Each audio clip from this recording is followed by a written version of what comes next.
మరియు అదే విధంగా అరకు కాఫీ మరియు రాజ్మా ఉత్పత్తుల బ్రాండ్ వాల్యూ పెంచేందుకు ప్రభుత్వం చేపడుతున్న కార్యాచరణకు సంబంధించి మరిన్ని అప్డేట్స్ ఇవ్వడానికి మన ప్రతినిధి సూర్యప్రకాష్ విశాఖపట్నం నుంచి సిద్ధంగా ఉన్నారు. లైవ్ ద్వారా చెప్పండి సూర్యప్రకాష్.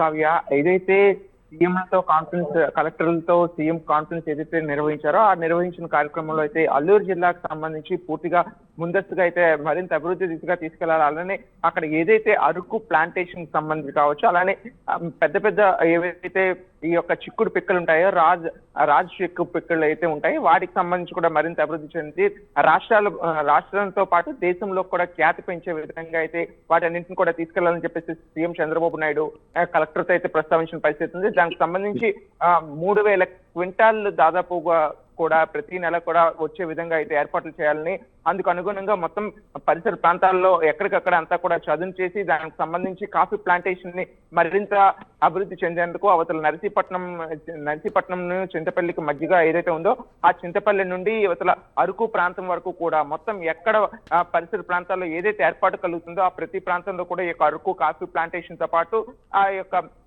రాజ్ చిక్కుడు ఏదైతే ఉంటుందో ఆ చిక్కుడు పెద్ద చిక్కుడు ఉంటుంది, దాంతో పాటు ఈ యొక్క పరిసర ప్రాంతాల్లో ఎక్కడైతే ఏదైతే పంటలు స్ట్రాబెర్రీ ఏదైతే ఏర్పాటు చేస్తున్నారో శీతలంగా ఉండే ప్రాంతం ఏదైతే ఉందో అక్కడ స్ట్రాబెర్రీకి సంబంధించి కూడా ఏర్పాటు అయితే జరుగుతుంది. దాన్ని కూడా మరింత విస్తరింపజేసి ప్రపంచ ఖ్యాతి పొందే విధంగా అయితే దీన్ని తీసుకెళ్లాలని చెప్పేసి అల్లూరు సీతారాములు జిల్లాలను అయితే ప్రధానంగా మరింత అభివృద్ధి దిశగా ముందుకు తీసుకెళ్లడానికి అయితే సీఎం అయితే కలెక్టర్ కి దిశానిర్దేశం చేశారు. అందుకు అనుగుణంగా కలెక్టర్ కూడా వెంటనే దానిపైన చర్యలు తీసుకునేందుకు కూడా జిల్లా అధికారులను అయితే అప్రమత్తం చేసిన పరిస్థితి కనిపిస్తుంది.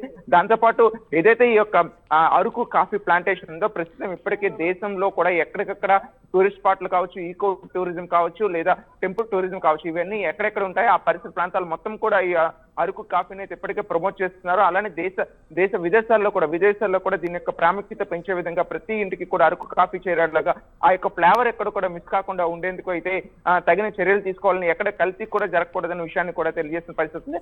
అలానే అరకు కేంద్రంగా అయితే ఏదైతే చాక్లెట్ ఫ్యాక్టరీ ఏర్పాటు చేస్తున్నారో ఈ కాఫీ పిక్కలను తీసుకొని చాక్లెట్ ఫ్యాక్టరీని ఏర్పాటు చేస్తున్నారు. దాన్ని మరింత విస్తరింపు చేసేందుకు ఈ యొక్క అరకు ప్రాంతంతో పాటు పాడేరు ప్రాంతంలో కూడా దీన్ని ఏర్పాటు చేయడానికి అక్కడ సన్నాహాలు చేయాలని చెప్పేసి ప్రధానంగా తెలియజేసిన పరిస్థితి ఉంది. దాంతో పాటు రాష్ట్రంలో నుండి ఇక్కడ నుండి వ్యవసాయ ఉత్పత్తులను దేశ విదేశాలకు పంపించేందుకు అయితే ప్రయత్నం చేసేందుకు కూడా మరింత కృషి చేస్తామని చెప్పేసి చంద్రబాబు నాయుడు అయితే దిశానిర్దేశం అయితే చేసిన కాన్ఫరెన్స్ లో అయితే చేశారు. దీనికి సంబంధించి 40 రోజుల్లోనే అవుట్పుట్ కావాలని చెప్పేసి అందుకు అనుగుణంగా ఎక్కడెక్కడ ఈ యొక్క 10,000 ఎకరాల చదును చేసి వెంటనే దీనికోసం ట్రాన్స్పోర్టేషన్ చేయడానికి, అలానే ప్లాంటేషన్ ప్రధానంగా అరకు కాఫీ ప్లాంటేషన్ ఏదైతే ఉంటుందో ఆ మొక్కలు పెంపుదల చేయడానికి అయితే ఏర్పాట్లు చేయాలని చెప్పేసి దాని నుండి కూడా మరింత అభివృద్ధి చెందేందుకు, అలానే అత్యధికంగా అయితే ఆర్థికంగా కూడా ఈ యొక్క టూరిజాన్ని కూడా డెవలప్ చేసేందుకు కూడా ఉపయోగపడే విధంగా ఉంటుందనే విషయాన్ని కూడా ప్రధానంగా తెలియజేసిన పరిస్థితి కనిపిస్తుంది. Kavya, thank you Suryaprakash, thank you for the updates.